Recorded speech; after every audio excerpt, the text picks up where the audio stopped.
Good day to you.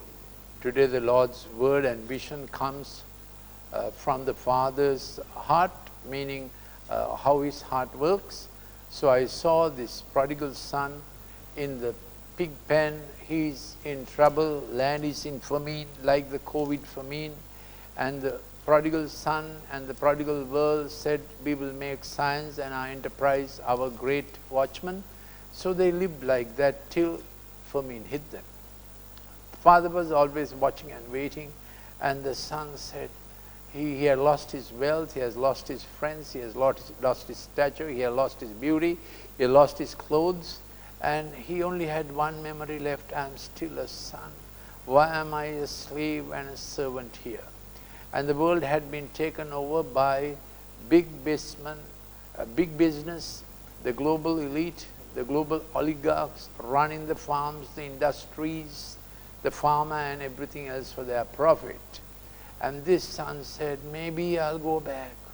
And he comes back, and who knows at this time how many will return saying, we forgot the Father's house, we forgot the Father, and we did our enterprise hectic, we thought we are winning it, we thought we are getting it great, but here there's a culling, only the fittest can survive, and we are being made guinea pigs of experiments.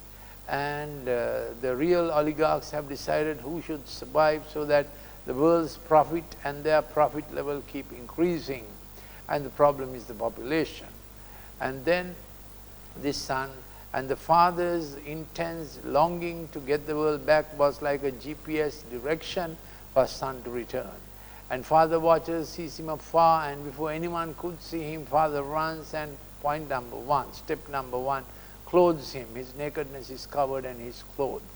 Point number two, father watches him and provides him a pair of shoes for the walk of life.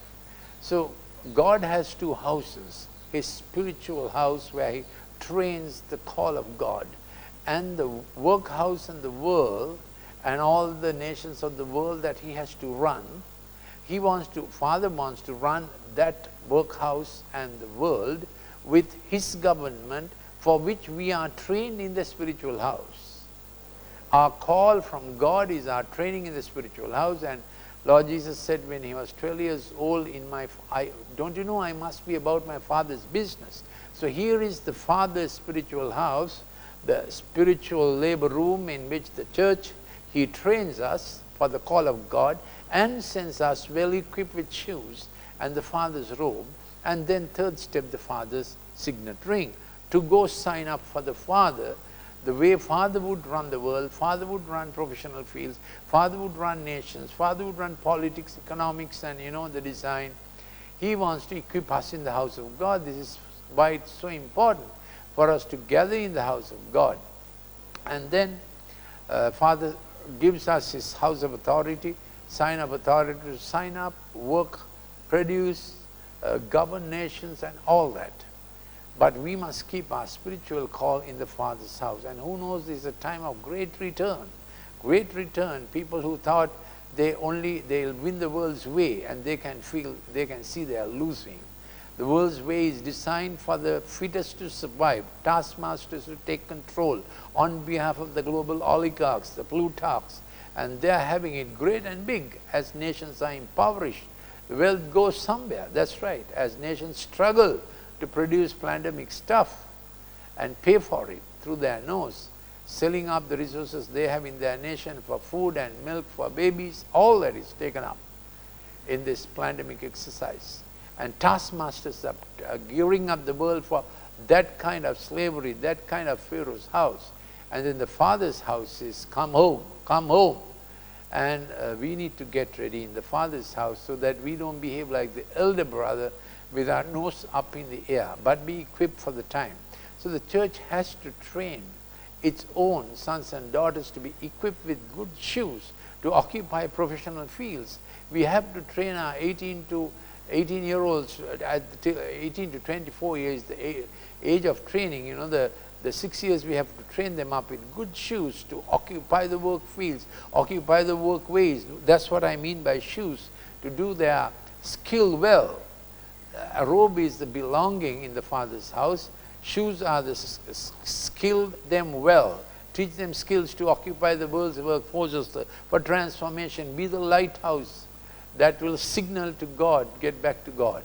And of course, He will set up for us, signing up in the world's places as a Daniel, as a Joseph, as a Nehemiah, industrious again, yes, and great Christian statesmen who were in the world, exercising authority, good governance, yes, like William Gladstone, the Prime Minister, 5 times Prime Minister of Britain, and in other positions of science as the pioneers of science were all Christians who thought thoughts after God, and they got scientific innovations to serve mankind.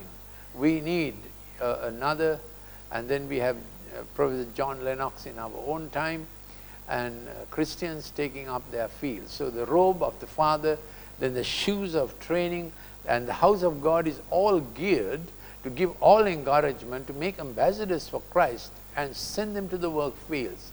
Harvest is plenteous, laborers are few. This is the time.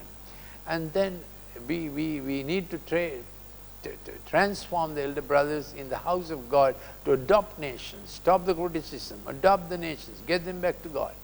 And we need armor bearers. My final point, 5th point, is we need armor bearers. Who is armor bearer? Jonathan and his armor bearer said, let's go and see what the Lord might do. And the Lord gave a great victory.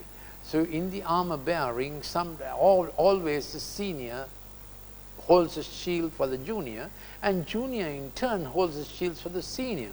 There is a relationship that should be in the church. Each bears armor for the other. So the one who goes in front as the armor bearer knows how the battle is, how his senior will work, and so they work together, holding arms, bearing arms for each other, shields for each other. It's a close relationship of understanding each other, understanding each other's heart, understanding each other's shoes and work, and each other's authority. Yes, junior has authority to cover a senior, senior has authority to be, is appointed to be arm bearer for the junior. So, who are the 12 juniors that for whom you are armor bearer? And who is your senior, who is armor bearer for you? And who that you hold up shields for him, he holds up shields for you. This is how the battle is won. God bless you. God keep you.